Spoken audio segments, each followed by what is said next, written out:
সব সময় আপনার সময় আছে, দয়া করে কিছু ভাববেন না। পরিবারের পাশে একটাই বাচ্চা নাকি?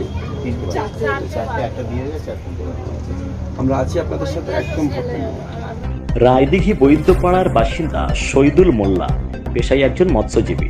প্রতিদিনের মতো গত বৃহস্পতিবার রাত্রেও তিনি গভীর সমুদ্রে মাছ ধরতে যান, কিন্তু দুর্ভাগ্যজনকভাবে ট্রলার থেকে পড়ে গিয়ে সেদিন রাতেই নিখোঁজ হয়ে যান। 36 ঘন্টারও বেশি সময় কেটে গেলেও এখনো পর্যন্ত তার কোনো সন্ধান মেলেনি। পরিবার পরিজন ও স্থানীয় মানুষেরা শোকাহত ও আতঙ্কিত। দিন গুনছে তার নিরাপদ প্রত্যাবর্তনের আশায়।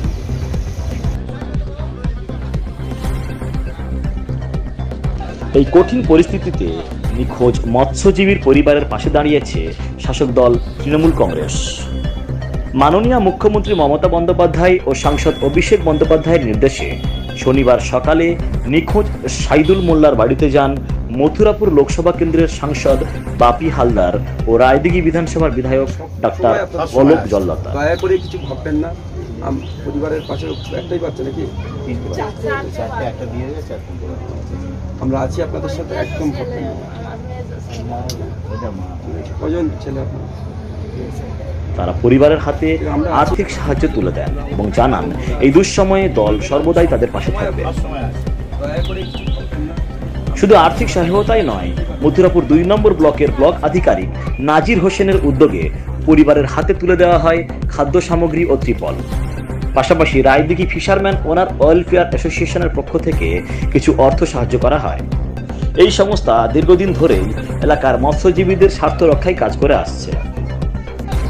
শনিবারের এই কর্মসূচিতে উপস্থিত ছিলেন মথুরাপুর 2 নম্বর ব্লকের ব্লক সভাপতি প্রশান্ত সরকার, জেলা পরিষদ সদস্য উদয় হালদার সহ রায়দিঘি অঞ্চলের একাধিক তৃণমূল কংগ্রেস নেতৃত্ব। তারা সকলেই পরিবারের পাশে থাকার আশ্বাস দেন।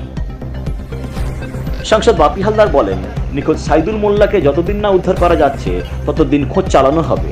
প্রশাসন ও দলের পক্ষ থেকে পরিবারের প্রয়োজনীয় সব ধরনের সহায়তা দেওয়া হবে।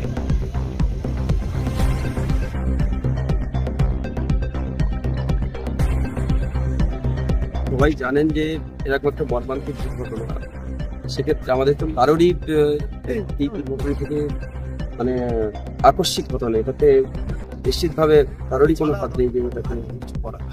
এই জায়গা থেকে পরিবারের পাশে থাকার বার্তা নিয়ে আমাদের সাংসদ অভিষেক বন্দ্যোপাধ্যায়, আমাদের প্রিয়দর্শী মমতা বন্দ্যোপাধ্যায়ের নির্দেশে আজকে আমাদের মাননীয় প্রশাসক সাহেব সহ আমি আমাদের প্রিয় সাহেব প্রশাসনিক আধিকারিকরা যারা তিনি সেই পরিবারের পাশে দাঁড়ানোর যে অঙ্গীকার তৃণমূল কংগ্রেস জানেন বরাবর তারা সবসময় মানুষের প্রয়োজনে ছিল, আজকেও আছে।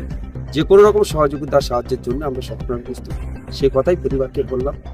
এবং যতটুকু জায়গা করার প্রাথমিক স্তর সেটা একদম পোস্টাল গার্ড তারা তন্ন করে করছেন, নেভি সহ যা ডিপার্টমেন্টাল যারা আছে তারা প্রত্যেকেই চেষ্টা করছেন যাতে করে তার বডিটা উদ্ধার করা যায় বা কিভাবে কি আছে করা যায় সে চেষ্টা। স্থানীয় মানুষদের বক্তব্য, সমুদ্রপথে প্রতিদিন জীবনের ঝুঁকি নিয়ে মাছ ধরতে যান এলাকার অসংখ্য মৎস্যজীবী।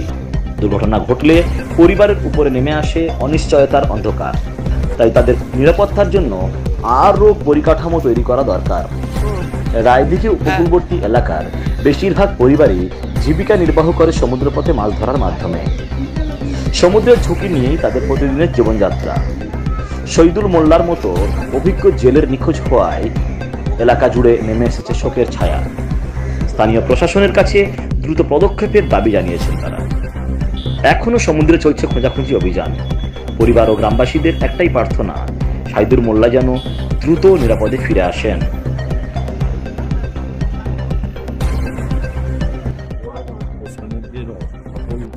সমুদ্র এবারে চারদিকে কোথায় তাকে নিখোঁজ হয়ে আছে, কিন্তু সত্যিকতা বলতে কি যে ট্রলার থেকে পড়ে গেছিল সেই ট্রলার বা আশেপাশের ট্রলাররা সঙ্গে সঙ্গে কোস্টগার্ড, নেভি সবাই মিলে খুঁজেছে। এখনো পর্যন্ত সেই তল্লাশিটা জারি আছে। আমরা খুব আশাবাদ যত দ্রুত সম্ভব অবশ্যই মাননীয় মুখ্যমন্ত্রী মমতা বন্দ্যোপাধ্যায় তিনি বরাবর নির্দেশ দেন, আমাদের মাননীয় সাংসদ অভিষেক বন্দ্যোপাধ্যায় বরাবর নির্দেশ দেন যে আমাদের মানুষদের, সাধারণ মানুষের পাশে থাকতে হবে। বিশেষ করে এই বিপদে আপনারা দেখলেন আমাদের মাননীয় এমপি সাহেবের ছিলেন বাপি হালদার মহাশয়, আমরা ব্লকের আধিকারিকরা যারা আছেন, আমাদের পার্টির নেতৃবর্গ যারা আছেন, সবাই মিলে আমরা এসেছিলাম পরিবারের পাশে থেকে যতটা যা সুযোগ সুবিধা করা যায় এবং তাদের যাতে আমরা কন্টিনিউ তাদের পাশে আছি, যা সুবিধা অসুবিধা।